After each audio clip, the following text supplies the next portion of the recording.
Bonsoir à tous et bienvenue dans cette nouvelle édition de l'Africa Tonight. Au sommaire de l'actualité, la médiation togolaise en action dans le dossier nigérien annonce qu'un délai de la transition a été fixé. Un accord aurait été conclu avec les généraux nigériens au pouvoir depuis le coup d'État. Des problèmes d'acheminement du matériel électoral ou encore des difficultés liées à l'accessibilité du fichier électoral dénoncé à quelques jours des élections en République démocratique du Congo. De son côté, la commission électorale assure qu'elle respectera le délai constitutionnel. Un accord d'allègement de la dette de la Somalie, une réduction à hauteur de 4,5 milliards de dollars. Nous ferons le point dans ce journal. Un sommet extraordinaire de la conférence des chefs d'État et de gouvernement de la communauté économique des États de l'Afrique centrale s'est tenu ce 15 décembre à Ciudad de la Paz, en Guinée équatoriale. Rencontre consacrée à la situation au Gabon, pays sous sanction de la part de la CEAC depuis le coup d'État qui a renversé le 30 août 2023 Ali Bongo Ondimba. Depuis, l'instance sous-régionale a suspendu le Gabon. Sanctions que le pouvoir de transition tente de faire lever. Pour l'instant, aucune conclusion n'a été divulguée au sortir de la rencontre de ce vendredi. Le chef de la diplomatie togolaise, Robert Dussé, en médiation à Niamey, a affirmé ce jeudi avoir convenu des modalités de la transition au Niger. Les points importants auraient été abordés avec le Premier ministre nigérien Ali Mahamat Lamine Zein, chef du gouvernement issu du coup d'État de juillet dernier. Alors pour le moment, aucun détail n'a été donné concernant la durée de la transition. Cette durée constitue sans doute le point le plus important des discussions dont le contenu doit être présenté au chef d'État médiateur et à la commission de la CEDEAO. C'est ce qu'indique Robert Dussé, dont les déclarations interviennent quelques jours après la possibilité annoncée par la CEDEAO d'un allègement de ces sanctions à l'encontre du Niger, conditionnées à une transition courte avant le retour des civils au pouvoir. Je vous propose d'écouter le ministre des Affaires étrangères du Togo.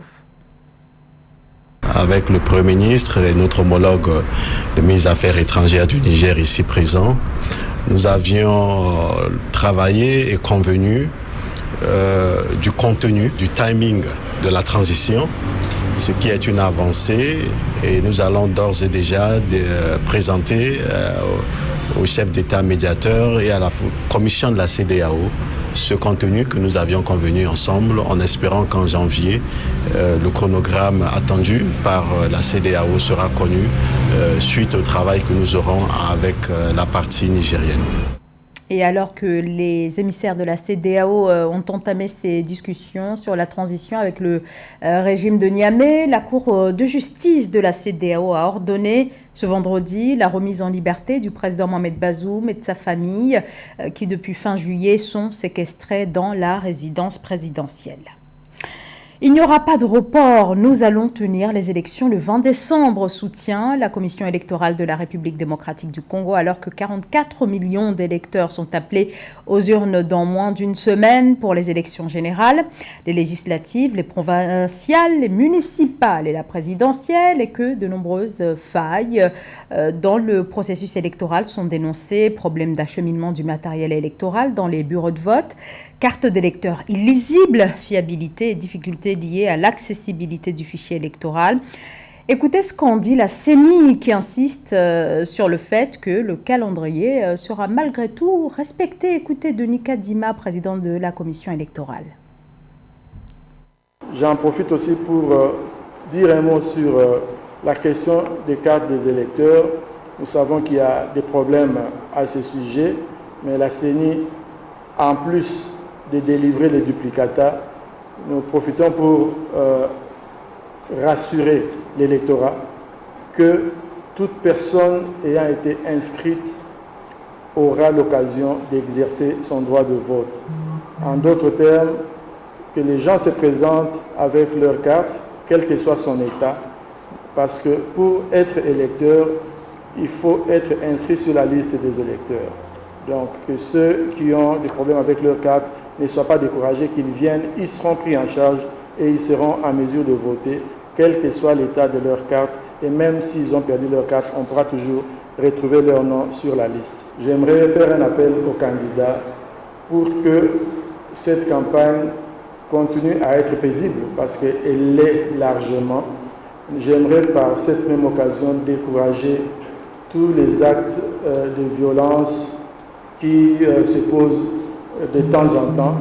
Nous pensons que ceci, c'est un exercice démocratique où les candidats doivent convaincre à partir des arguments, à partir des idées qu'ils vont émettre, plutôt que en utilisant leurs muscles.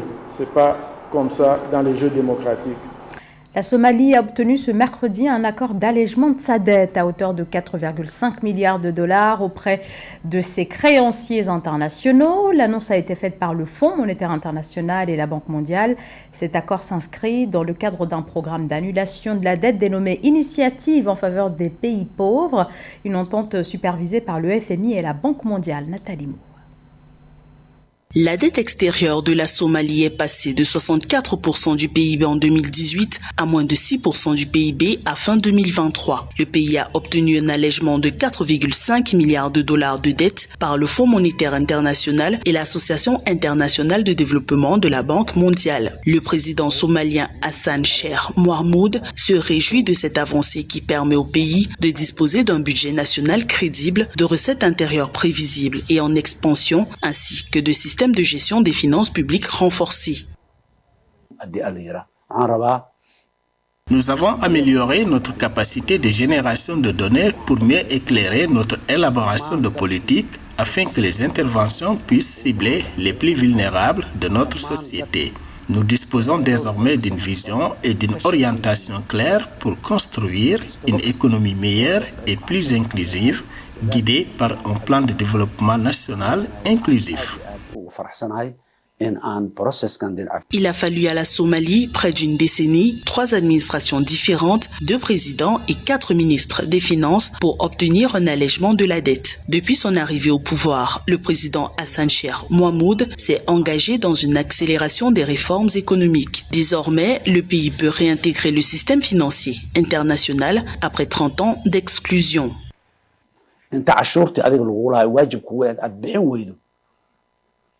Nous avons normalisé nos relations avec nos anciens créanciers et pouvons désormais accéder à de nouveaux financements concessionnels lorsque cela est nécessaire pour les investissements de développement, alors que nous continuons à renforcer les fondamentaux budgétaires grâce aux enseignements tirés des réformes.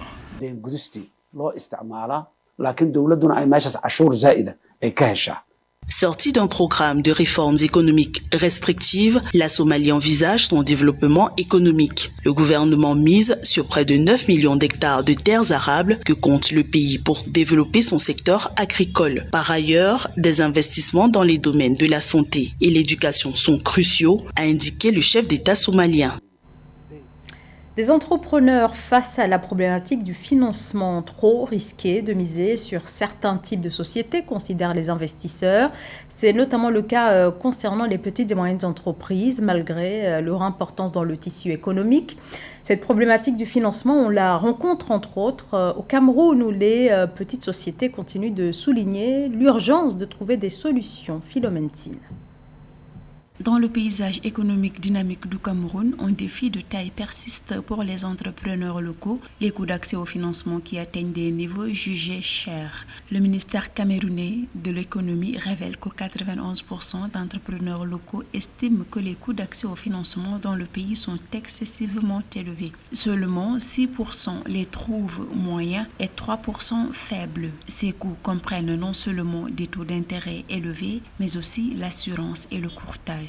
Le secteur industriel au Cameroun n'est pas seulement plombé par le coût direct du crédit. Il est aussi plombé par la parafiscalité associée aux conditions d'obtention du crédit. Le coût du crédit au Cameroun est sous une chape de plomb parce qu'il n'y a pas un accompagnement étatique ou corporatif visant à réduire de façon indirecte le poids du prix de l'emprunt. La résolution de cette question des coûts d'accès au financement est essentielle pour libérer le potentiel entrepreneurial du Cameroun et stimuler une croissance économique plus inclusive. À noter que cette même étude indique que 91% des chefs d'entreprise estiment que les appuis financiers de l'État restent insuffisants, même si 61% d'entre eux n'en ont pas connaissance.